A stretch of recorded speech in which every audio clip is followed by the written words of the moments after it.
your local weather with the KX News Storm Team. Good morning, it's 6:17. Welcome back to Good Day Dakota. In Minot today, temperature around 60. As you see there, it's right there at average.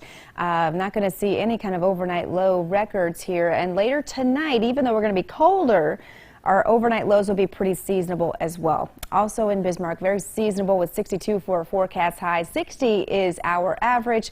Our overnight lows looking pretty seasonable as well when we do drop to the 30s. So when we're in the 40s, that's a relatively warm morning for us. I mean, even low 40s would be considered seasonable right now. But we even have 51 in Minot, but 43 in Harvey and 39 now in Beach, North Dakota. And winds are light, mainly out of the west and northwest, around 5 to 15. Later today, they're going to be northwesterly at around 15. A few wind gusts could be felt around 25 or so because of the passing of a cold front that won't give us anything in the way of rain, but it will whip up a little bit of wind.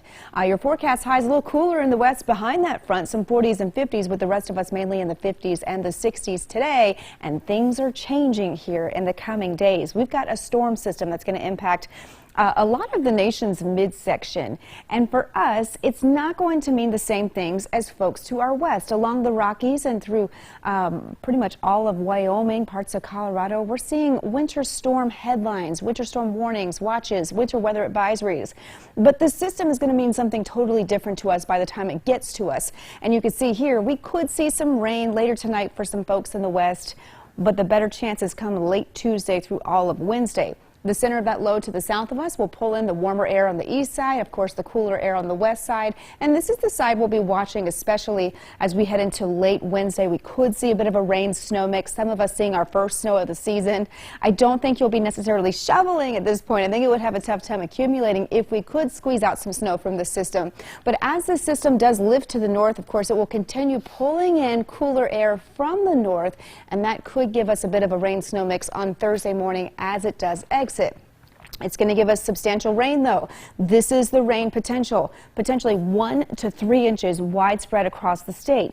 So the headlines and the takeaway for this system is that we could see a rain-snow mix possible, but it's mostly going to be a cold rain, widespread cold rain on Wednesday, and it's giving us cold highs and cold lows. Lots of lows tonight, back down to the 30s here, mid to upper 30s, with colder highs on Tuesday in the 40s and the 50s, and we get even cooler than that on Wednesday. There you see in Dickinson, low 40s on Wednesday. That system also brings quite a bit of wind. We could have wind gusts over 40 miles per hour, so get ready for the wind and get ready for the rain. And then over the next week, there will be a rebound back to relatively normal for mid-October standards. We clear out after this system, we pull in more sunshine, and we'll be right back at it in the 60s. Yeah, and you know, talking about 60s, you said you were visiting family in North Carolina this weekend, and they were down in the 60s. Yeah, they were in the 60s, and at one point my mom was like, let's have some cold weather food, shall we? We want chili, do we want pot roast? And I'm like, Mom, this is great, 60s, but that's just, you know, the climate is different there, so 60s is cool for them. All right. It's warm for us right now. Yeah, absolutely. Looks good. Thank you, Amber. Still to come on Good Day Dakota with the leaves falling. Speaking of fall.